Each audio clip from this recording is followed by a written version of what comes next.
guess what my topic is? Lust.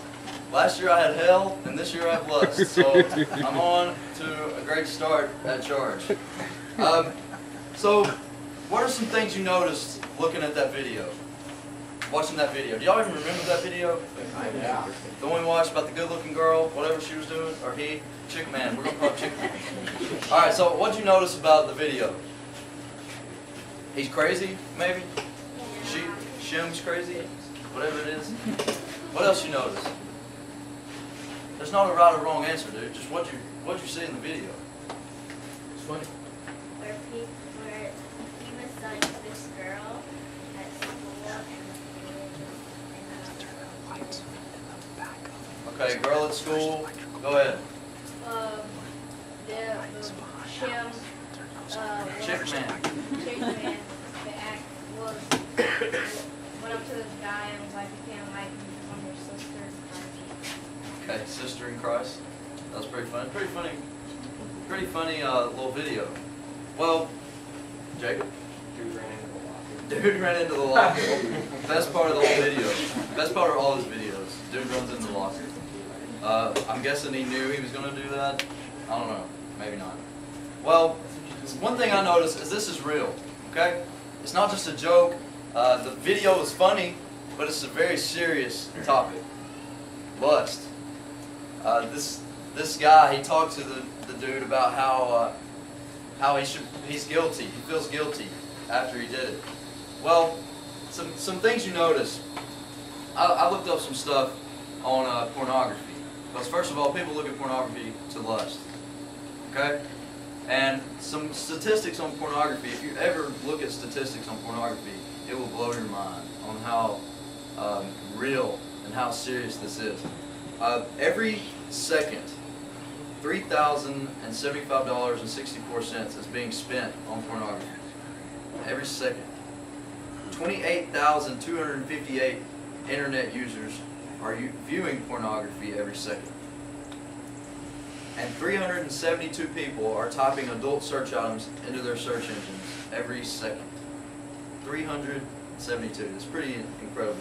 And every 39 minutes, a new pornographic video is being made in the United States alone. Every 39 minutes. And that's pretty incredible.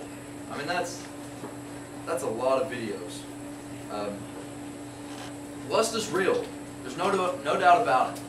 If you don't think it's real, then you're crazy, because it is. And you may struggle with it. I don't know what you struggle with. Everybody struggles with it at some point. It's just something that we do. So I want to figure out why we struggle with lust. Okay, so let's go back to the video. Alright, the first thing you notice is the chick, man, wants to make herself noticeable. Okay? She's checking herself out in the mirror.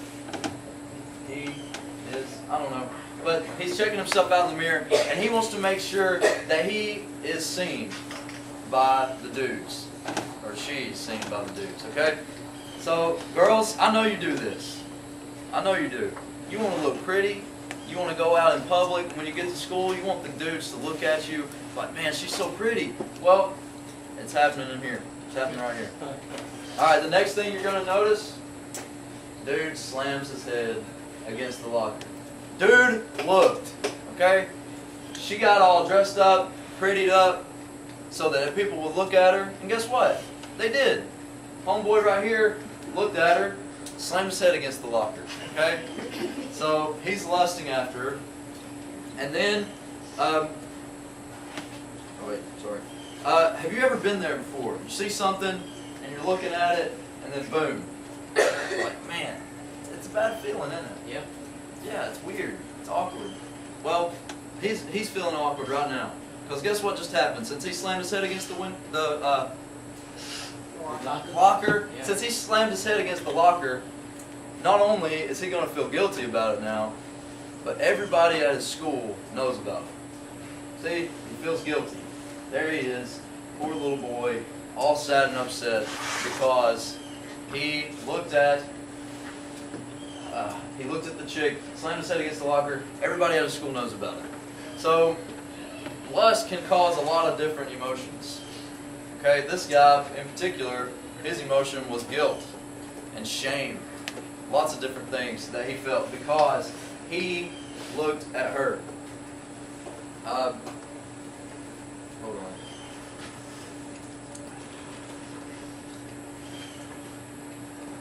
Okay, so now that we know he lusted, obviously, and he slammed his head against the locker, let's see why we lust. Let's just look at a couple of things. First of all, God created us, every one of us, as sexual beings. Every one of us were created to have that feeling towards the opposite sex. Okay? Believe it or not, He did create us that way. Only if it's used in the right way. And we, as humans, have distorted this and made it something it's not. And that's why lust happens. It was God's idea. 100% His idea to make us as sexual beings. Okay? Nobody else's idea. It was God's idea. He made it for us. We distort it, like I said, and use it in a different way than God intended it to be. And that is a sad statement, but it's very true. Well, go to Hebrews chapter 13, verse 4.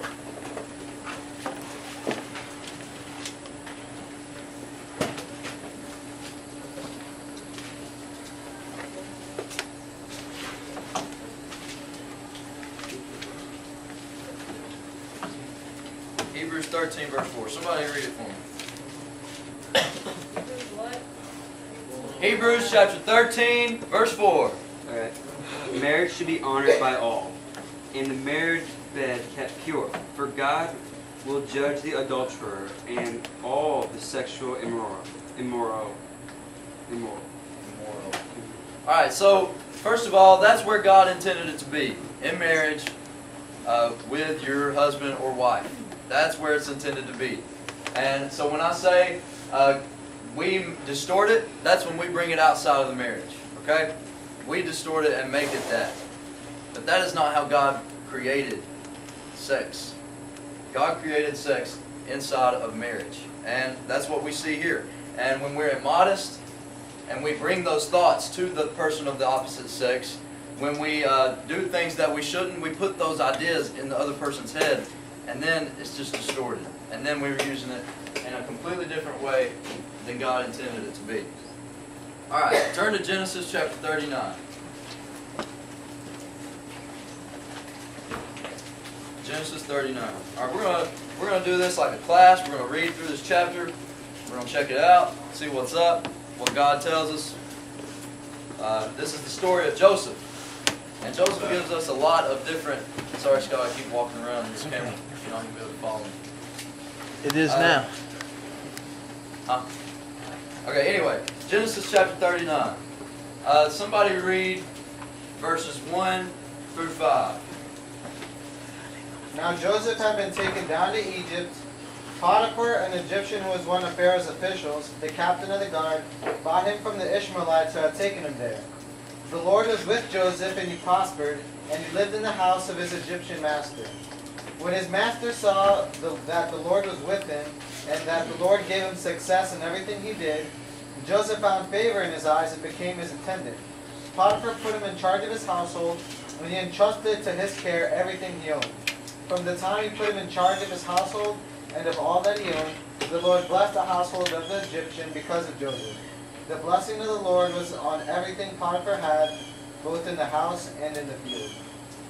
Okay, so how does Potiphar look at Joseph? What does he think about Joseph? Good man, he promotes him. He's a good man. He's awesome. And he takes Joseph and he puts him in charge of what? Everything. Everything. I mean, this dude is trusted by Potiphar. He is a successful man, we see in verse 2. He became a successful man. All right, now tell me why Joseph was so successful. All right, the Lord was with him. God was with him. It says that God made everything that he did made him successful in all things. And it says, the Lord blessed the Egyptian's house for Joseph's sake. The blessing of the Lord was on all that he had. in house and field. So God was with Joseph, and that's why Joseph was successful. And moving on, let's read verse 6. Somebody read verse 6. Thus he left all that he had in Joseph's hand, and did not know what he had except for the bread which he ate. Now Joseph was handsome in form and in appearance. Okay, so Joseph is a good-looking dude. He is the good-looking dude. He's very handsome. Why is he so handsome? Because God blessed him. So once again, Joseph is a man of God, and he is a good-looking man of God. And God blessed him with a handsome appearance. That's just the way God decided to do it. So in verse 7, somebody read it. And after a time his master's wife cast her eyes on Joseph and said, "Lie with me." Say what? What'd she say? Lie with me. Lie with me. Man, Joseph has done gotten promoted. He's in charge of everything. And then Potiphar's wife, the wife of the man who put him over everything, who Joseph gained so much trust with him, she comes in and she looks at Joseph and says, "Lie with me." Can you imagine what the dude's thinking? What are you trying to do? You're trying to get me in trouble? Trying to make me lose my job? I just got promoted. But she did. That's what she said. And so Joseph is put in this pretty awkward situation. And so now let's see how Joseph reacts to that. Somebody read verses 8 and 9. But he refused and said to his master's wife, "Look, my master does not know what is with me in the house, and he has committed all that he has to my hand. There is no one greater in this house than I, nor has he kept back anything from me but you, because you are his wife. How then can I do this great wickedness and sin against God?" Okay, so he says, basically, look, your husband has put me over everything. And now you want me to lie with you and ruin it all. And take it all away from me. Man, I can't do it. I can't do it. So he takes a strong stand for what's right. So first of all, Joseph stood up. Joseph stood up and did what he thought he was supposed to do. But that's not enough for Potiphar's wife. She doesn't take no for an answer. So she's going to come back. Let's read verse 10. As she spoke to Joseph day after day, he did not listen to her, to lie beside her, or be with her. She came back how often? Day by day, every day. Day after day. And she wants him. She's coming back, coming back, coming back, until she's going to say yes, or until he's going to say yes. She's not going to take no for an answer. She wants him, and she wants him to want her. That's what's going down. But Joseph's keeping his head on straight. He's like, look, if I do this, I'm going to lose everything. I'm going to lose it all. So let's look at verses 11. Verse 11. But it happened about this time when Joseph went into the house to do his work, and none of the men of the house was inside. All right. So, what's going on now? Everybody left the house. So, Potiphar's wife sees this open window of opportunity. She's like, this is my chance. I can get him, and no one will know about what we're going to do.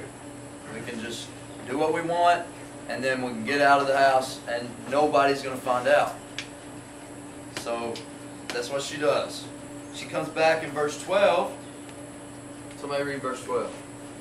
She caught him by his cloak and said, "Come to the bed with me." But he left his cloak in her hand and ran out of the house. Okay, so Joseph, she comes and she grabs his, what did yours say, your version? His cloak. My version says his garment.